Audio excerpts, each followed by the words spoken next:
Hi guys! Welcome sa aming mini vlog. Tara, samahan niyo akong alagaan si Pipino. Medyo kakaiba nga pala ang vlog natin ngayon dahil ito ang aking first storytelling. Ito ay ang kwento ng ating kaibigan na si Sailor Moon. Hindi niya tunay na pangalan. Pangatlo daw sa 8 magkakapatid si Sailor Moon. Bata pa lang daw siya ay alam niya nang mahirap ang kanilang buhay. Pero kahit naman daw ganun ay napalaki sila ng maayos ng kanyang mga magulang.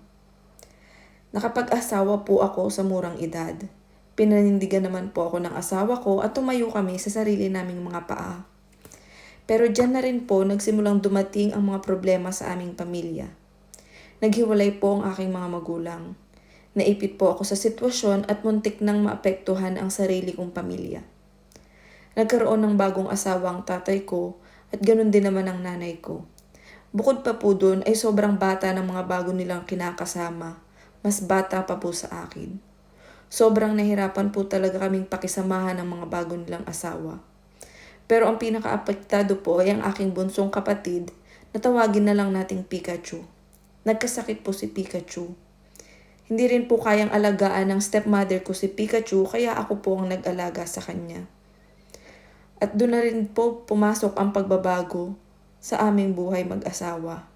Hindi ko na rin po kasi kayang pagsabayin ang pagtatrabaho at pag-aalaga kay Pikachu.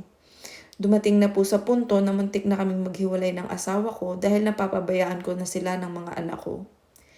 Iniwan ko po ang asawa at anak ko para makapag-isip-isip ng tamang gawin.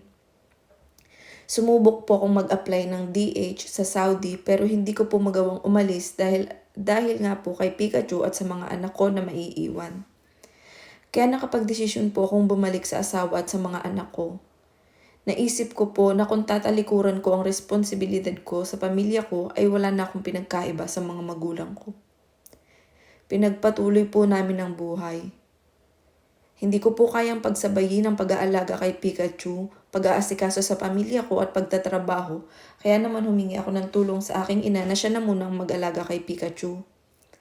Sa ngayon po ay na-extra ako ng trabaho bilang taga-repack ng banana chips. Sa gabi naman po ay nagtatrabaho ako sa kantin mula 6 ng gabi hanggang 6 ng umaga. May trabaho din naman po ang asawa ko. Hindi pa rin po lubusang gumagaling si Pikachu dahil ang sakit niya po ay kagaya ng sakit ni Chris Aquino. Pero mas maayos naman na po ang kalagayan niya ngayon. Doble po talaga ang kayod at sipag na ginawa ko para sa pagpapagamot ni Pikachu at pag-aaral ng mga anak ko. Masipag naman po ang asawa ko kaya sobra-sobra ang pasasalamat ko na hindi niya ako sinakuan. Masakit po ang nangyari na paghiwalay ng magulang namin pero natutunan na po naming tanggapin. Mahirap ang buhay pero hindi ko po kayang sukuan ng mga anak ko. Kasulukuyan po 5 ang anak ko at lahat sila ay nag-aaral. Hanggang dito na lang po dahil naiiyak na naman ako. Bahala na rin po kayo kung may ipapayo kayo sa akin. Grabe. Hindi ako expert pero ito yung para sa akin lang. Given na naghiwalay yung mga magulang mo pero sana naman wag nilang pabayaan yung kapatid mo na may sakit. Tapos sabi mo 8 kayong magkakapatid.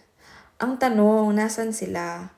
Kasi nabanggit mo yung sakit ng kapatid mo kagaya ng Chris Aquino, kay Chris Aquino. Hindi ako pamilyar sa sakit na yon pero alam ko mahal yung paggamot. So, naiintindihan ko baka yung mga kapatid mo may sarili na ring pamilya, pero sana kahit maliit na financial support man lang. Saludo ko sa iyo, Sailor Moon. Kasi ako nga, si Pipino pa lang yung anak ko, hirap na ako sa pag-aalaga. Kaya magpakatatag ka lang para sa mga anak mo. Sa may magandang maipapayo kay Sailor Moon, pwede niyong i-comment ang inyong mga payo. Kasi mapapanood niya naman to. At kung gusto nyo ding i-share ang inyong kwento ay isend lang sa Hulubuchik family page. Maraming salamat sa panonood. Hanggang dito na lang. Bye-bye!